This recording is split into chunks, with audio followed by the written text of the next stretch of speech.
Welcome to the Independent Voice series with me, Tim Shaw. I'm a proud member of the Independent Alliance for Kent, and I care deeply about championing the voices, the concerns and aspirations of our community.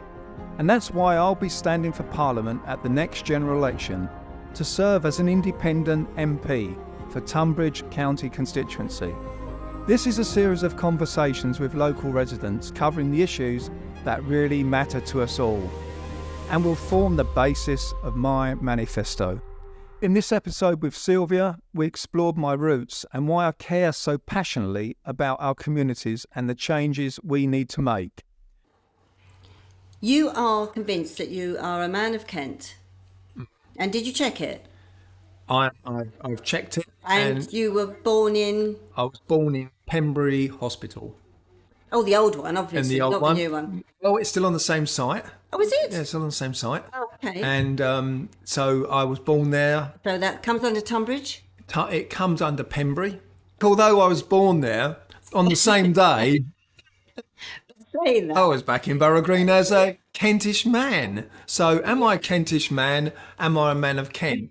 Well, when you think of the people that represent this area, who weren't born here, who haven't lived here, and really don't know the area, I think you should say that you know it pretty well. Many politicians weren't even born or have never lived in Kent. I'm actually standing in a constituency where I was, let's say, 6 hours later born. Yeah. You've been fighting for issues in Kent for how long? Since you were, what, 20s, 30s? Yeah, a good 20, 25 Don't years give now. away your age now. No, I'm not going to give away age. I'm still young. So. Ish. Yeah, so... yeah. But you have, haven't you? Yeah, a few decades or more now. I've stood for local issues, things that have been pertinent and needy for the local community. All generations. All generations. Of course, that was largely...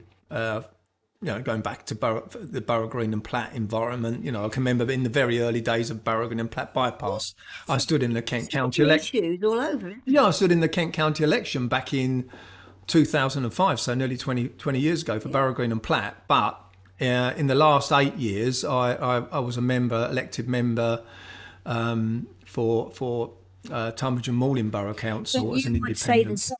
You know that you've got to be a big voice. Absolutely. And you're prepared for it? Yeah, absolutely. The issues that are pertinent to people here are not just local issues, but they're linked back to government. And that's the reason I'm standing in the as a candidate in the parliamentary election, because we can't actually get them done here without going to Westminster. Yeah, absolutely. But I mean, I can remember joining you on the M25 slip committee all those years ago. Oh, yes. Yeah. When we were fighting to try to remove the traffic. It's a big issue everywhere. All the villages, our towns and villages were not made for the traffic that we have. So we've got to start again, haven't we? Yeah. Two of the big issues that people tell me they want resolved once and for all is they want a better quality of life in West Kent through improved traffic issues, because the traffic is not just about physical traffic, but it's the unknown health-related issues from particulate matter, from nitrogen dioxide that affects health, and lung diseases. They're concerned about children going to school on the pavements where 40-ton lorries are inches from them. They're concerned about the environment that's being damaged. But you know something else? Yeah. And these issues are always being spoken about. But there's one thing that I feel very strongly about, and that's light pollution. When you live in the countryside, if you live in a town, I think you expect quite a bit of it. But when you live out in the countryside, well, let's face it, this was at one time, we expect to see a few stars at night. Absolutely. Yeah. For instance, a lorry park, and I think there was something else was proposed years ago, 3,000 houses just in this vicinity. The roads will have to be lit.